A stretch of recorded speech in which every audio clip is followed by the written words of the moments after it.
Hey guys, so welcome back. I'm revisiting that same forest again. This time though, I've come down nice and early in the afternoon and I've found what I think is quite a nice scene here. Some new growth in the forest floor, bordered and framed by these two arching trees. So I'm still using long focal length. I'm shooting at about 75mm. And that's giving some nice compression in the scene and focusing the viewer's eye on the subject. So I do have my 105 in the bag with me, and we'll see if I can find anything here after I shoot this scene. Now I'm just waiting for the right light. As you can see, it's sort of falling just behind the tree that I'm actually photographing. So hopefully as I wait, the sun's going to come out from behind some of the clouds and it'll poke through the tree canopy and fall right on my subject. But who knows? Only time will tell. So I'm going to wait here and grab that when the light gets nice. But for now, I will talk you through the composition on the back of the screen. Alright, so this is the composition that I'm working with. Now, there were a few things that I thought were really important. The first of which was, of course, just to frame that tree nicely between the two big arching older trees. And the other thing was that this tree sort of arches over, let's see if I can, just arches over like that. And so I was mindful not to snag the top of the tree against this tree trunk here. And now the other thing that I was mindful of was this tree behind. If I go too far to the left, it sort of closes that gap and looks a bit awkward. So I'm trying to give separation between all of the main trunks in the scene. And now all I'm waiting for essentially is this bright spot of light, hopefully to shift over and land on my tree. Because at the moment, that's a huge distraction. So I need that light and that dark. But otherwise, everything else kind of falls into place. As you can see, it's quite busy in the background. There's a lot of holly in the background there, so that's why I'm shooting at 5.6. Not too much wind to speak of, so 1/10 of a second I'll get a nice sharp image. Alright, so the other thing that I have done actually is throw on a polarizer, and that's because in the background I'm getting a lot of reflections. So I'll just show you quickly, that's unpolarized, and then as I spin it, most of that glare is really going away, and that's helping a lot to just clean up the background, especially in that area there, and just focus on any light that I get on this main subject here.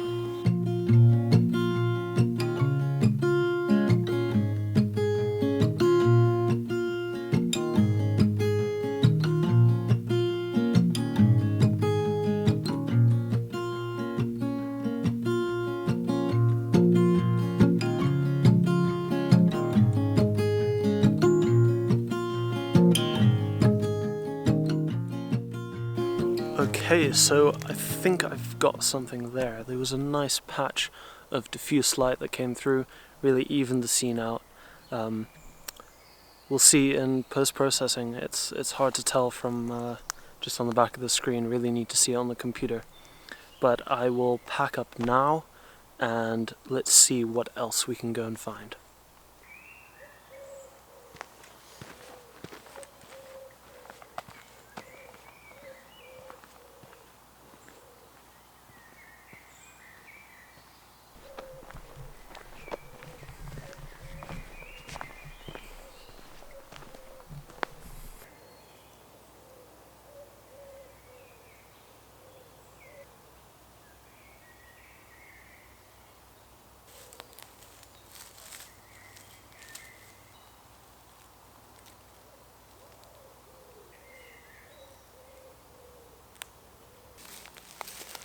Alright guys, so I was walking along the path here and these diagonal leaves are just glowing and they caught my eye.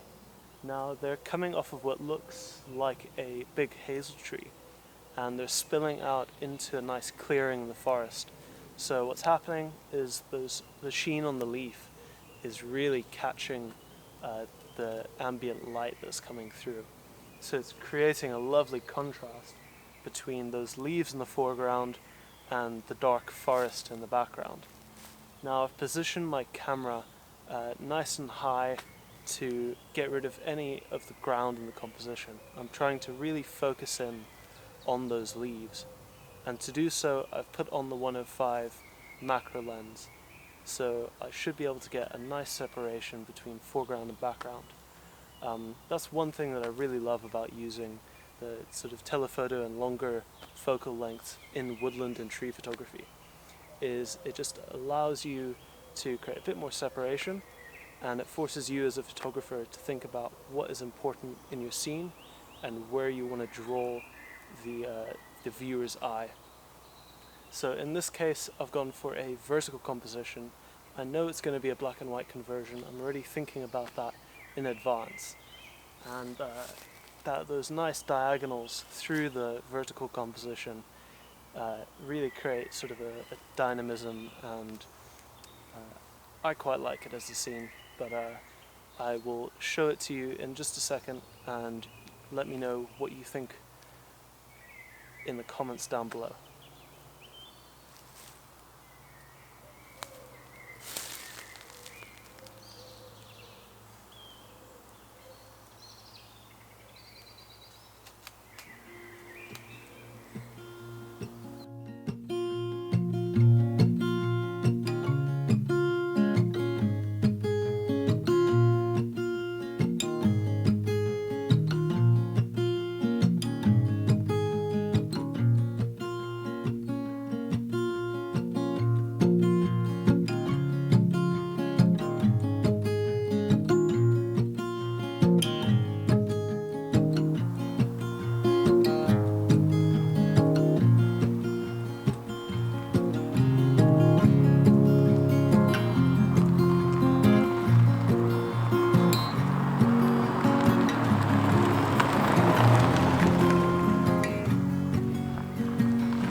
So I'm in this beautiful forest here, and the entire ground is just littered with bluebells.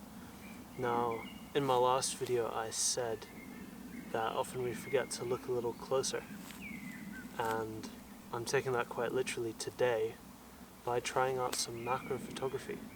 I don't do this normally, but I've got a 105 Sigma and I'm going to give that a try, and what better than to do it here with some lovely bluebells.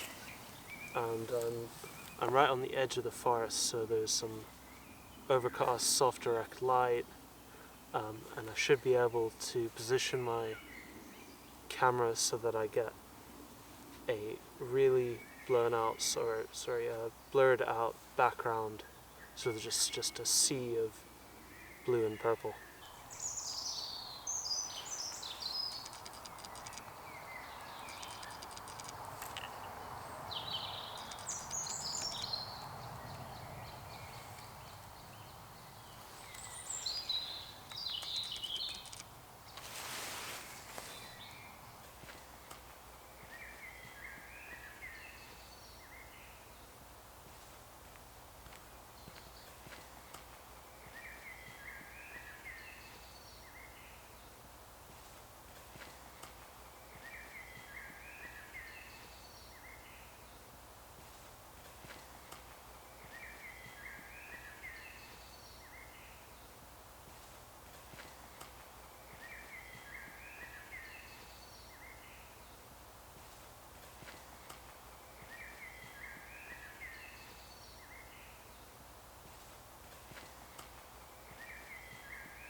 Alright, so I'm going to end the video here.